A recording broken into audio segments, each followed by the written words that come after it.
काँग्रेसचे खासदार कल्याण काळे माझ्यासोबत आहेत बोलण्यासाठी। सर, अर्थसंकल्पीय अधिवेशनाला आजपासून सुरुवात झालेली आहे। अपेक्षा काय आहेत अर्थसंकल्पाकडून? कारण तुम्ही ज्या मतदारसंघाचं प्रतिनिधित्व करता तो शेतकरी बहुल मतदारसंघ आहे। आमच्या भागामध्ये सोयाबीन असेल, कापूस असेल, मोसंबी असेल, असे द्राक्ष बाग असतील, या वेगवेगळे ऊसाचं उत्पन्न आहे।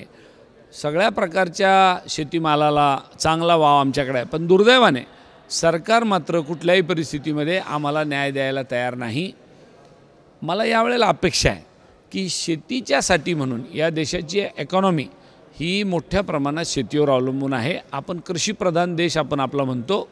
मला यावेळेला सरकारकडून एक रास्त अपेक्षा आहे की शेतकऱ्यांच्यासाठी म्हणून या सरकारने आतापर्यंत काही केलं नाही, किमान या बजेटमध्ये त्याचा प्रभाव असावा अशी रास्त अपेक्षा यावेळेला निर्मला सीतारामन ज्या आपल्या केंद्रीय अर्थमंत्री आहेत त्यांच्याकडनं आहे। तुम्ही म्हणताय अपेक्षा आहेत, पण या अपेक्षा पूर्ण होतील असं वाटतं का तुम्हाला? कारण कसं असतं, विरोधक म्हणून तुम्हाला त्या अपेक्षा खूप मोठ्या असतात विरोधकांच्या। नाही, हे बघा, सरकार कोणत्या पक्षाचं आहे याला महत्त्व नाही। या देशाचं सरकार आहे, या देशाचे पंतप्रधान आहे आणि देशासाठी चालवण्यात जाणारं हे लोकशाहीतलं सरकार।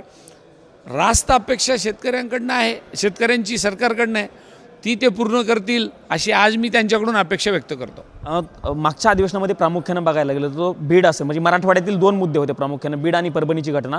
त्या अनुषंगाने तुम्ही आक्रमक सगळे विरोधी पक्षाचे खासदार बघायला मिळाले होते। या अधिवेशनामध्ये तुमचे मुद्दे काय असणार? आक्रमक होण्याचे विरोधी पक्षाचे मुद्दे कोणते? खूप मुद्दे आहे। हे बघा, शेतीमालाला भाव नाही आहे। मागचे दोन जे मुद्दे त्या दोन्ही नांदेड आणि परभणी आणि बीडच्या प्रकरणामध्ये आम्हाला अजून न्याय मिळालेला नाही आहे।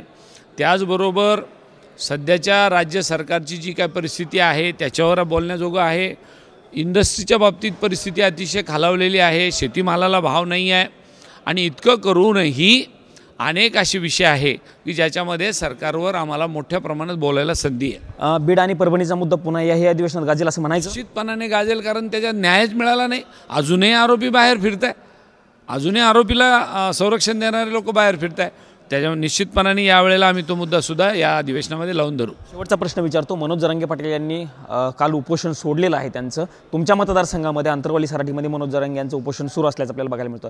त्यांनी उपोषण सोडताना म्हटलं आता उपोषणाचं हत्यार नाही, त्यांना थेट नडणार अशा पद्धतीची भूमिका मनोज जरांगे पाटील यांची। उपोषणाचं अस्त्र अवलंबणं हे लोकशाहीमध्ये सनदशीर मार्गाने केलेलं आंदोलन आहे। त्यांनी काल आंदोलन केलं, त्यातल्या काही त्यांच्या मागण्या मान्य केल्या, काही मागण्या बाकी राहिल्या। त्यांनी त्याच्यामध्ये असं सांगितलं की आता आपण असं करूया, सध्या उपोषणातून बाजूला जाऊन सरकारला भांडू आणि लवकरात लवकर आपल्या मागण्या पदरात पाडून घेऊ। मी विनंती केली होती अजितदादा पवारांना आणि सरकारला की आपण जरांगे पाटलाच्या मागण्या मान्य करा आणि लवकरात लवकर उपोषण सोडा। सुदैवाने काल सरकारमधले काही आमदार आणि काही खासदार तिथं गेले आणि त्यांनी ते उपोषण सोडवलं। त्याच्यामुळे मला एक गोष्ट बरी वाटली की किमान त्यांनी उपोषण सोडून त्यांच्या तब्येतीची काळजी करावी असं माझं अपेक्षा। मनोज जरांगेंच्या आंदोलनाची तीव्रता सध्या कमी झाली असं वाटतं तुम्हाला? कारण तशी चर्चा आहे। सरकार नव्याने स्थापन झालं आहे, त्यांना काही दिवस संधी द्यावी अशा पद्धतीचा साधारण मानस असावा, पण आंदोलन काही तीव्रता कमी झालेली नाही। काल मी गेलो तेव्हा आंदोलनाला भेट द्यायला गेलो, उपोषणाला भेट द्यायला गेलो, तेव्हासुद्धा जवळजवळ जरांगे पाटलासोबत 200 कार्यकर्ते ते सुद्धा उपोषणाला बसलेले होते। निश्चितच म्हणजे मनोज जरांगे पाटलांच्या आंदोलनाची तीव्रता कमी झालेली नाही आहे अशा पद्धतीची भूमिका या ठिकाणी व्यक्त करत असताना सगळ्यात महत्त्वाचा मुद्दा म्हणजे बीड आणि परभणीच्या घटनेला अद्यापपर्यंत न्याय मिळालेला नाही आहे। त्यामुळे ते प्रकरण किंवा ते मुद्दे देखील या अधिवेशनामध्ये आम्ही ठामपणाने मांडू अशा पद्धतीची भूमिका या ठिकाणी काँग्रेसचे खासदार कल्याण काळे यांनी साम टीव्हीशी बोलताना व्यक्त केलेली आहे। कॅमेरामन राजीव गौतम सर, मी प्रमोद जगताप, साम टीव्ही न्यूज, नवी दिल्ली। देश विदेशातील प्रत्येक घडामोडींचे लाईव्ह अपडेट मिळवण्यासाठी आता साम टीव्हीच्या सर्व सोशल मीडिया प्लॅटफॉर्मला लाईक, फॉलो आणि सबस्क्राईब करा। तसंच सर्व नोटिफिकेशनसाठी बेल आयकॉन प्रेस करायला विसरू नका।